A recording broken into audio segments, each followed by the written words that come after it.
யாழ்ப்பாணம் நெடுந்தீவு கடற்பரப்பில் அத்துமீறி மீன்பிடியில் ஈடுபட்ட இந்திய மீனவர் ஒருவர் கடலில் மூழ்கி உயிரிழந்துள்ளதாக தெரிவிக்கப்படுகிறது. குறித்த சம்பவம் இன்று அதிகாலை இடம்பெற்றுள்ளது.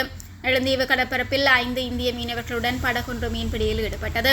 இதன்போது ரோந்து நடவடிக்கைகளில் ஈடுபட்ட இலங்கை கடற்படை படகு அத்துமீறி மீன்பிடியில் ஈடுபட்ட இந்திய மீனவர்களின் படகை கைப்பற்ற முனைந்த போது இந்திய மீனவர்களின் படகு கவிழ்ந்து குறித்த அசம்பாவிதம் ஏற்பட்டதாக தகவல்கள் வெளியாகியுள்ளது. இதனை அடுத்து 2 இந்திய மீனவர்கள் கடலில் விழுந்த நிலையில் ஒருவர் நீரில் மூழ்கி உயிரிழந்துள்ளதுடன் மற்றொரு மீனவரை காணவில்லை எனவும் அங்கிருந்து கிடைக்கும் செய்திகள் தெரிவிக்கின்றன.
அவங்களே வந்துருவாங்க.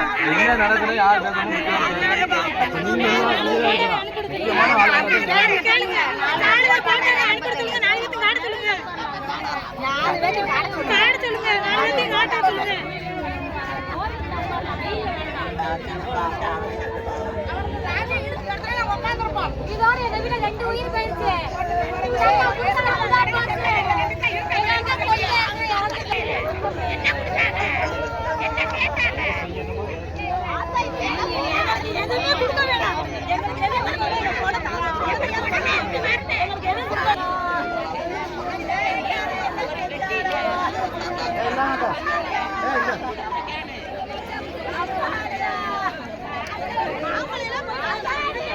இந்நிலையில் இலங்கை கடற்படையை கண்டித்து இதுபோன்ற சம்பவத்தை வேடிக்கை பார்க்கும் மத்திய அரசு கண்டித்து தற்போது மீனவர் உறவினர்கள் துறைமுக பகுதியில் சாலை மறியலில் ஈடுபட்டு வருகின்றனர்.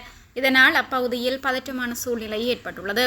போலீசார் குவிக்கப்பட்டு அதிகாரிகள் பேச்சுவார்த்தை நடைபெற்று வருவதாக தமிழக செய்திகள் தெரிவிக்கின்றன.